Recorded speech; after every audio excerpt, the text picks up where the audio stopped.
1758년 1월 겨울의 찬 기운이 한양 궁궐을 감쌌다. 조선의 21번째 임금 영조는 한 소식을 듣고 몸을 떨었다.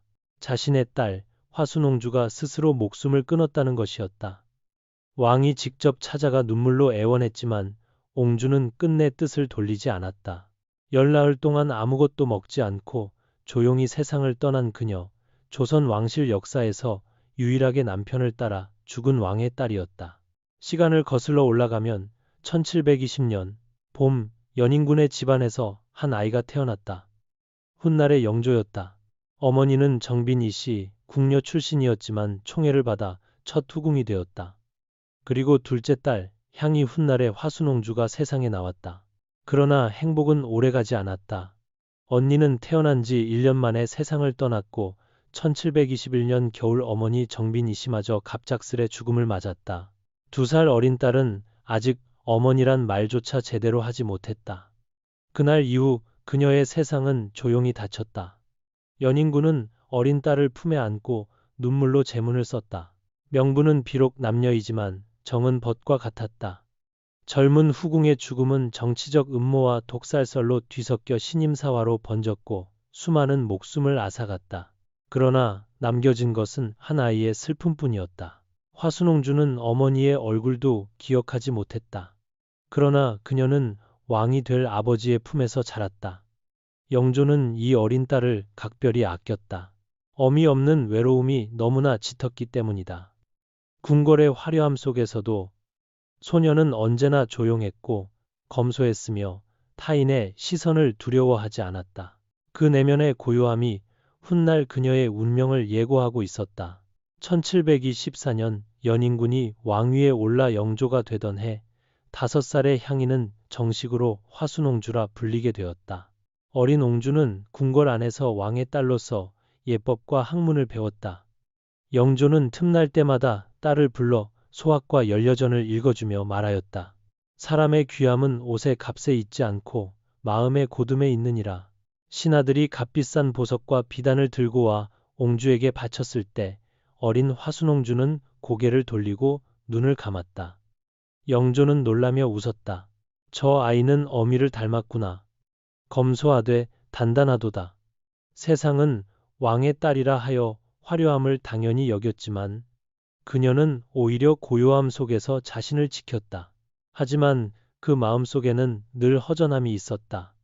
어머니를 일찍 잃은 상처는 말없이 옹주의 내면을 감싸고 있었다. 어린 나이에 이미 세상의 무상함을 배운 것이다. 그녀는 언제나 단정한 옷차림으로 조용히 거닐었고 시녀들에게조차 높낮이 없는 태도로 대했다. 궁인들은 입을 모아 말했다. 저 아이는 말보다 눈빛으로 예법을 배우는 듯하오. 영조에게 화순옹주는 단순한 딸이 아니었다. 세자와 신하 사이의 거친 정치 싸움 속에서도 오직 그녀 앞에서는 한 명의 아비로 돌아갔다. 딸의 웃음소리가 궁궐의 긴장을 풀어주었고 그 미소는 영조에게 잠시 인간의 마음을 되찾게 했다. 그러나 평화는 오래가지 않았다. 조용한 소녀의 세상에 다시 한번 커다란 그림자가 드리워지려 하고 있었다.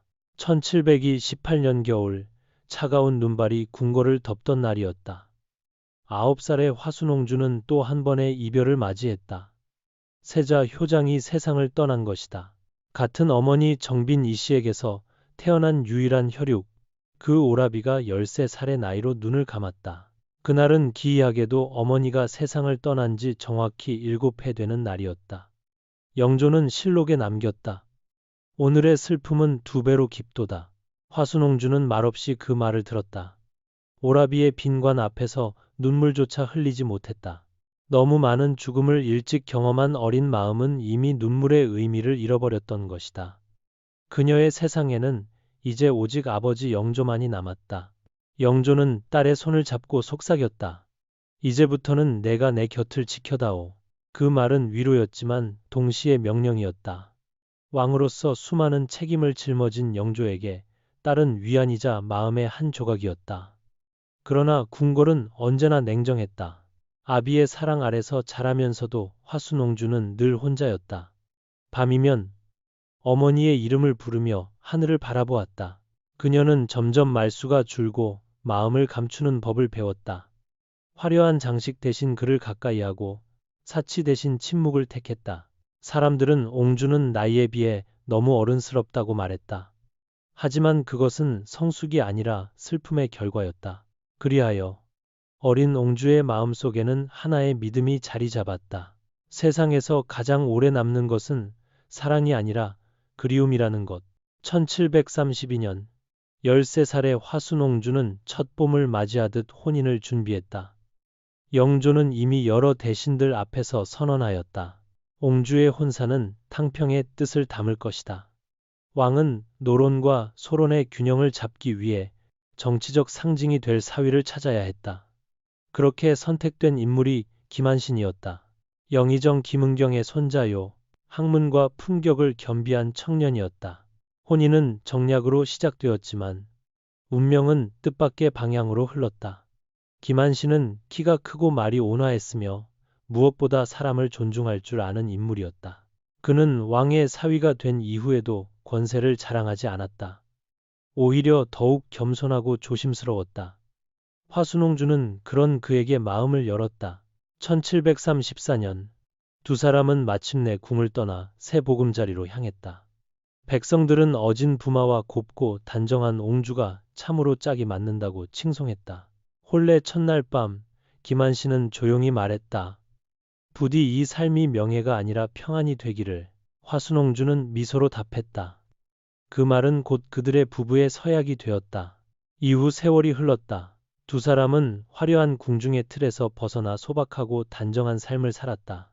부귀를 찾지 않고 서로를 존중하며 매일을 성실히 지냈다. 아이는 없었지만 그들 사이에는 깊은 믿음이 있었다. 세상은 정치로 요동쳤으나 그들의 집안에는 늘 고요한 등불 하나가 켜져 있었다. 화순옹주는 그때 처음으로 느꼈다. 자신이 궁궐의 딸이 아니라 한 사람의 아내로 살아가고 있음을. 결혼 후의 세월은 잔잔한 호수 같았다. 화순옹주와 김한신은 서로에게 의지하며 누구보다 단정하고 검소한 부부로 살았다. 옹주는 늘 새벽에 일어나 직접 향을 피웠고 남편의 옷매무새를 정갈히 다듬었다. 김한신은 관직에 나아가 성실히 임무를 수행했으나 결코 왕의 사위라는 지위를 내세우지 않았다. 사람들은 월성위는 겸손함으로 세상을 다스린다고 칭송했다. 아이를 얻지 못한 것은 그들에게 남은 유일한 아쉬움이었다. 그러나 그 빈자리는 서로의 온기로 채워졌다. 어느 날 영조가 사위의 집을 찾아왔다. 왕은 조용히 두 사람을 바라보며 말했다. 너희는 부귀를 누리지 않아도 마음의 평화를 얻었구나. 그날 밤 화순옹주는 잠든 남편 곁에서 속삭였다. 아버지의 말씀이 참이오.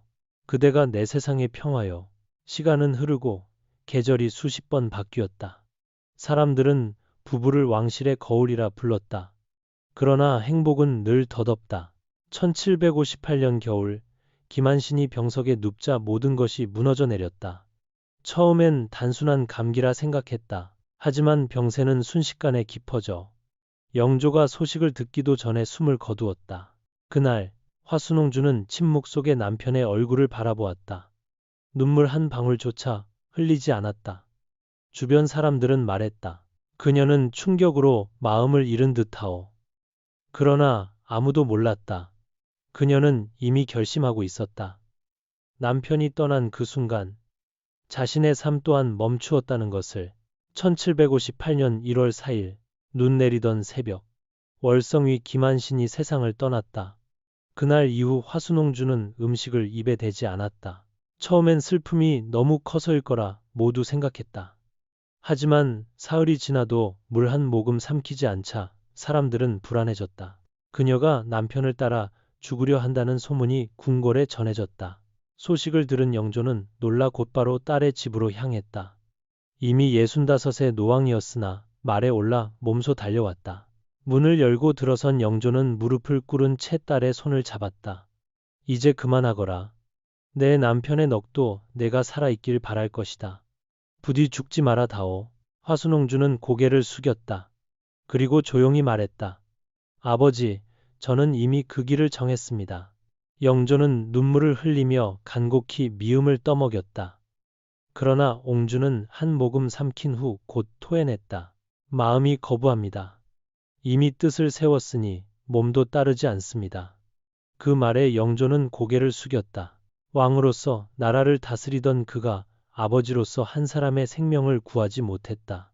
며칠 뒤 영조는 다시 편지를 썼다.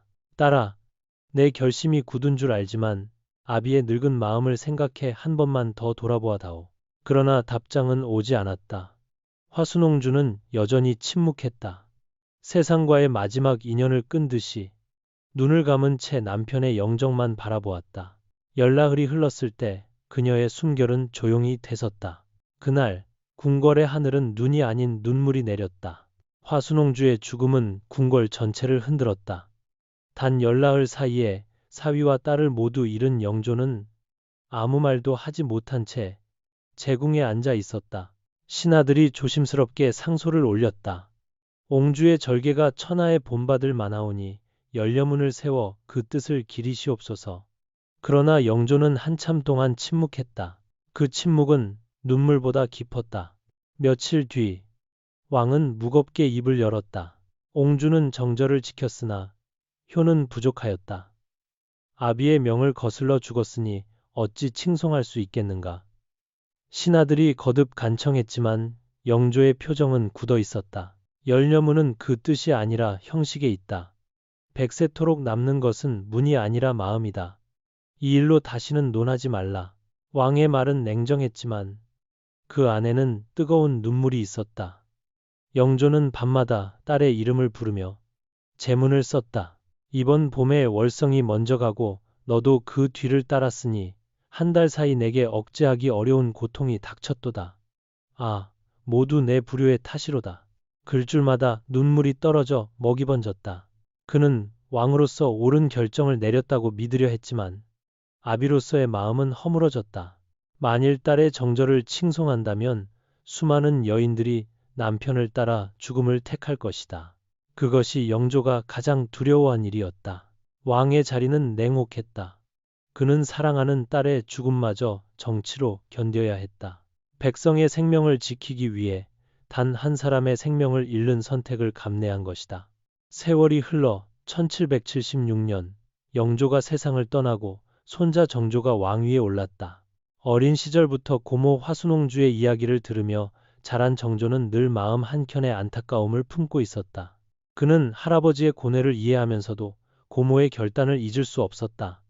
즉위 7년째 되던 1783년 정조는 조용히 명을 내렸다. 화순옹주의 뜻을 기리기 위해 정려문을 세우라. 그 문은 홍문이라 불렸다. 붉은색의 기둥은 사랑과 절개, 그리고 피눈물 같은 이별을 상징했다. 예산의 들녘에 세워진 그 문은 지금도 남아있다. 훗날 사람들은 그 문을 보며 말했다. 저 문은 한 여인의 정절이 아니라 한 시대의 비극을 증언한다. 영조가 걱정했던 일은 현실이 되었다. 화순옹주의 정려 이후 남편을 따라 죽음을 택하는 여인들이 늘어났다. 조선 사회는 정절을 미덕으로 삼았지만 그것은 동시에 여성들에게 강요된 굴레였다. 화순옹주의 죽음은 단지 사랑의 결실이 아니었다. 그것은 시대가 만들어낸 슬픈 의식이었다. 그녀는 한 인간으로서 남편을 사랑했지만 세상은 그 사랑을 열렬하는 이름으로만 기억했다.